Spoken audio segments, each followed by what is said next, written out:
Hello guys, and welcome back to all 123 members of the channel. Today we're going to be talking about Daniel Ricciardo, Yuki Tsunoda, Perez, and a little bit more. All of this for me started when I was going to make a video about Yuki Tsunoda and how personally I think Yuki Tsunoda is very underrated. I think that the Red Bull department is sleeping on his talent and that he's going to have to take himself elsewhere if he really wants a chance to stay in Formula One. But then Daniel Ricciardo started the season so poorly that it has sapped any hope of him getting that Red Bull seat out. Now, I know you would say that it's the start of the season, it's only been 2 races. All I'm going to say is this. If you took Max Verstappen out of Formula One for 3 years and then he came back and did a practice session and he did testing and then he had 2 races, I am 100% sure he would beat Yuki Tsunoda by a long margin. Daniel Ricciardo is meant to come into that Red Bull seat, or he's supposed to come into that Red Bull seat. I mean, that's the only reason that Christian Horner should have put him in AlphaTauri. AlphaTauri is a junior team after all that should be reserved for young prospects. And so Daniel Ricciardo being there doesn't make any sense if you don't factor in the fact that Christian Horner is sizing Ricciardo up to get that Red Bull seat if Perez has another stinker like he did last year. But after these 2 recent performances, it has seemed very clear that Yuki Tsunoda isn't going to be so easy to roll over by Daniel Ricciardo, and that the alluded experience difference is not going to be good enough to make up for the pace difference. Guys, you have to remember, the last time Daniel Ricciardo had a good season, a full good season in Formula One was 4 years ago. And the last time he had a tremendously good season was 2018, and I think that's about 6 years ago. This is not a man that has simply lost his form for 1 year or had a bad season and is now trying to make his way back. This guy hasn't had a good season for ages. He is riding off the coattails of his 2014 season beating Sebastian Vettel. I'm sorry for that to be the brutal truth, but it is. If Daniel Ricciardo wasn't so funny and wasn't so good at marketing, he would not have an F1 seat. That is just the plain truth of the matter. Liam Lawson was closer to Yuki Tsunoda than Daniel Ricciardo is to Yuki Tsunoda. And the reason I'm being so harsh on Daniel is because Daniel Ricciardo is not a young driver. He is one of the oldest drivers on the grid now that he's turned up. And he hasn't aged like fine wine. He just hasn't. When people like Alonso and Lewis were in his stead, when world champions were at his age, they were doing well. They were winning races. They were outperforming the car. They were showing that their teammate cannot keep up with them. So when Yuki Tsunoda is outperforming Daniel Ricciardo, even when Daniel Ricciardo has had half a season and a full preseason, and by his own admission, he said that he is ready for this season, it makes you think, oh, is he really ready to be a Red Bull driver? Now, I haven't even talked about the fact that Perez is doing well, but let's just assume Perez isn't doing well and he's doing poorly. Would Daniel Ricciardo deserve that seat? No, he wouldn't. Do you know who would deserve that seat? Yuki Tsunoda. Yuki Tsunoda has been slept on for a couple of years now, and I have to admit, maybe in 2021 and 2022, he didn't have the greatest of seasons, but in 2023, from the get-go, I was championing Yuki Tsunoda, and he showed what quality he had and the pace he had. And yes, he's a bit hot-headed, but I do feel like a couple of seasons in a big team and his maturity will rise exponentially. I hear a lot of people being very critical on the top drivers of the sport, the older drivers of the sport, but nobody is critical towards Ricciardo. Nobody was critical when Ricciardo got absolutely demolished by Norris and demolished again by Norris, and then afterwards took a year out, came back in, and then was okay towards Yuki Tsunoda. Everyone's saying he was a bit rusty. Okay, I can understand that. He's now come back and is not looking any better. And if it wasn't the fun-loving, smiling Daniel Ricciardo, I'm sure everyone will be saying, this guy is washed. Imagine if, let me try and think of another driver that is similar in age. Guys, imagine if Fernando Alonso came into the sport, right? And he got beaten by Lando Norris twice. And then he took a year out saying he wanted to drive other cars, came back to face Yuki Tsunoda, and then was losing to Yuki Tsunoda. Everyone would say Alonso is washed. They will be very critical on Alonso. They'll say, haha, he hasn't really recovered from those McLaren days, they must have scarred him, or so on and so forth. They would say he should have been, he should have never come back after 2018. They would have said all these different things.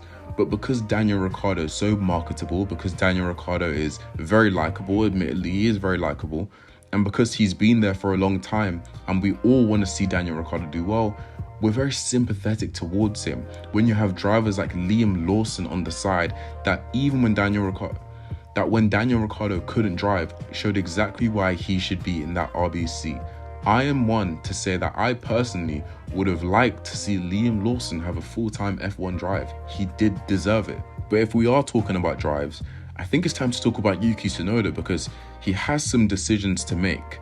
Within the next year, I'd say by the end of the 2024 season, it's going to become very, very apparent whether Yuki Tsunoda actually has a future to get in that full-time Red Bull seat or not. And that's going to be very dependent on Checo Perez.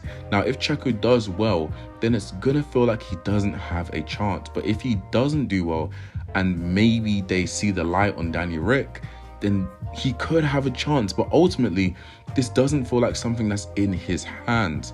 I think the sad truth is that Yuki Tsunoda is finding himself in a very similar position to what Pierre Gasly found himself in after he left the Red Bull seat.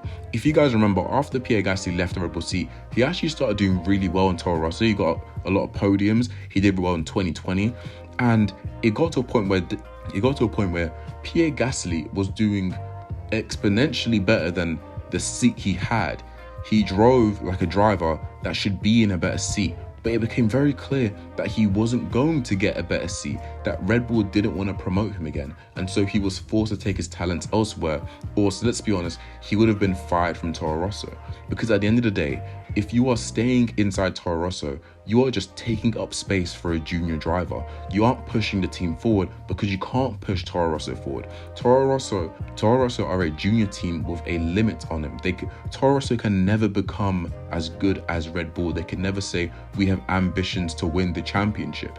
And so, the only real way to survive in Toro Rosso is to leave and go to Red Bull. I personally think Yuki should be given a chance at Red Bull. One, because he is very quick. I know he has attitude problems. I know he can, find managing the tires. I know he can find managing the tires difficult, and that he can be very bold in terms of overtakes that may not work and can make some bad decisions on track. But overall, he is a quick driver and what I think is deserving of a seat.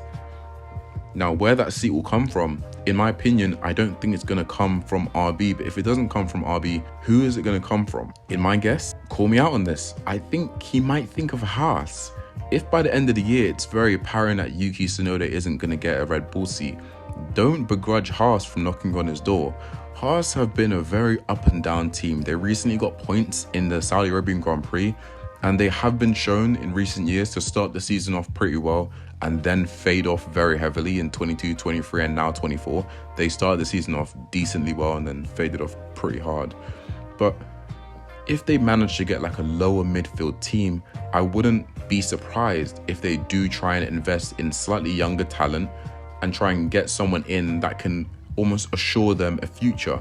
Because as it stands now, they've gone for pure experience at the hopes of maximizing points. But if they know they can get those points, I wouldn't be surprised to see a Nico Hülkenberg and Yuki Tsunoda lineup. I think that would be very interesting to see how someone who is very proven to get great results and very experienced deals with a younger driver who's pretty hot-headed but still very quick himself. But this is more like a second option in my opinion.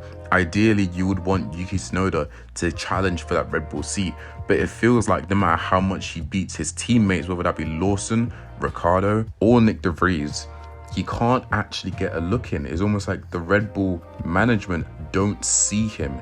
All they see is another driver that, oh, if you can't beat Yuki, you're not good enough to get this seat. Whereas I think they should be looking at it as maybe Yuki is deserving of the seat because he's beating everyone. I'm not saying Yuki Tsunoda is one of the best drivers on the grid. I don't think he is as good as an Oscar Piastri, for example. But to say that he doesn't have a raw pace, in my opinion, is simply false. He's shown that on many occasions. But does he have the reliability of someone like Sergio Perez? Now, I know you're saying Sergio Perez isn't very reliable, yada yada yada. but generally speaking, he is. And this season, he has shown, at least in the first 2 races, to have turned a new leaf and is now the new Sergio Perez. That being said, the last season he did start off really well and then faded off. But, here's hoping that he's going to stay consistent. Sergio Perez is the guy that Red Bull wants in that seat, no doubt. He is very willing to play second fiddle. In fact, if you watch his interviews, he's essentially conceded to the fact that he is just not as fast as Max.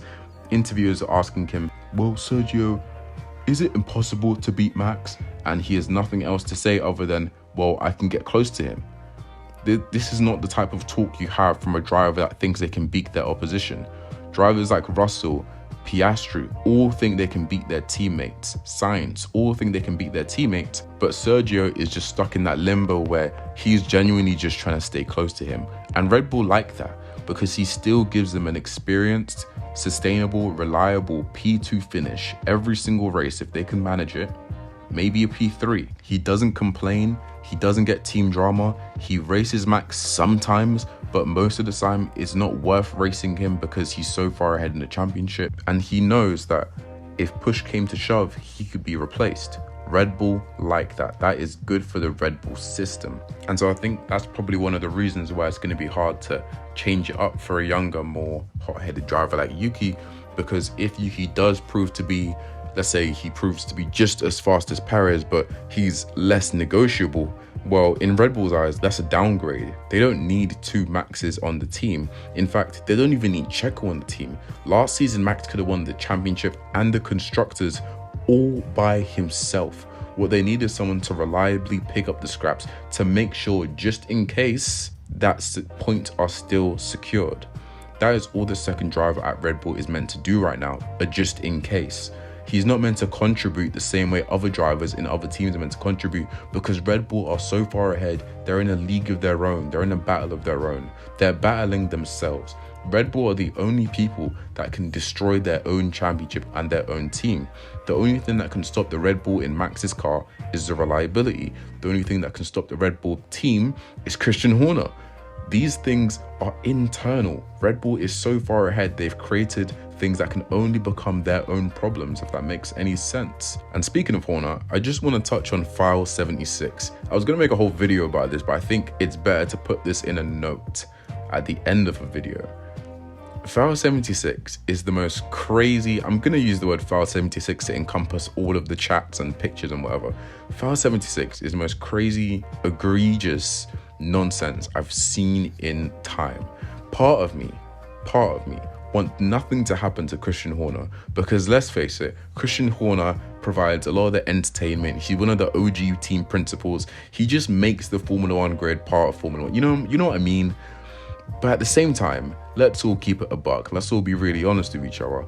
If nothing happens to Christian Horner, this is clearly an injustice. Something bad has gone on. And we all know corporate people swipe things under the rug, but this is a mega swiping under the rug, because Red Bull lied, essentially saying that there was nothing to be said anymore. And then these leaks came out, which coincidentally came out to all of the people that hate Christian Horner. Maybe it was instigated by someone, well, not maybe, it was probably instigated by someone who doesn't like Christian Horner, and to good effect, because if this was truly the evidence, obviously everyone in Sky Sports is saying allegedly, but this YouTube channel is not controlled by Sky Sports, so I'm just going to take it as fact. Those were Christian Horner's nipples. Those were his chats. There is no way those were all fake. I just don't believe it. You mean to tell me there was no substance to any of those text messages or pictures or file 76? Nobody even knows if it was a fat finger of a dungalong. The point I'm trying to get at is that those were clearly messages that required punishment, not internal punishment that makes everyone aware that your company doesn't allow sexual harassment. Now, let's not play dumb. Let's talk very plainly. Christian Horner used his power as a boss and influence to manipulate and harass one of his employees. Now, if that employee had a partner or a boyfriend, how much worse would that be? That employee said no on multiple occasions. And I'm not one for getting into people's rights or feminism or anything like that. Personally, I couldn't care less. But if this is happening in a Formula One team that praises itself as being so sophisticated, and at the very minimum, it's just weird. And the fact that Red Bull have not come out and said and addressed the leaks, at the very least ambiguously saying they were false, leads me to believe that some of them were true, if not all of them.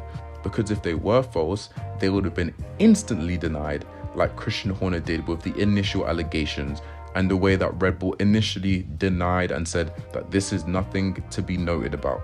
But they didn't say that with these. They didn't even address them. In fact, they threatened legal action if they were being addressed. That would make someone seem like they have some substance to them and they don't want to be outed. Because if they didn't have any substance to them and they did not care about being outed, they would have come out and saying someone is fraudulently putting out pictures of me and we're going to get into the bottom of this, we are going to find them, and yada yada yada. They would have made a whole ordeal at the fact that they are being framed, they are being this and they are being that, and this is a horrible stain on the character and this is the worst thing. But none of that was said. Not a simple mute of it. All that was said, nothing was said. All that was done is that Christian Horner walked into the paddock with his wife. That I don't even know if he cheated, or maybe he had some sort of agreement with her. We're not going to get into that. But he walked into the paddock with his wife, holding hands, and that was it. That was it. And that would just seem like she'd forgiven him. All that screams is, I guess she's forgiven me. Now, for the wider F1 community, I guess this doesn't have any long-lasting effects other than in 15 years' time, someone's going to make a YouTube video saying the level 5 iceberg of an F1 fan, and they're going to say foul 76. But at least now, it just makes F1 look scummy. It makes F1 look very degenerate, like people who portray themselves as being very rich and, well, I mean, they are very rich, but very well put together and very classy. Everyone in F1 loves to portray this image that F1 is such a classy sport. But when you look behind just a little bit, you can see that it's not very classy. And this is not the first controversy that Red Bull's been in. And the fact that the FIA have done nothing about it, at the very least publicly to make a statement about it, is very concerning.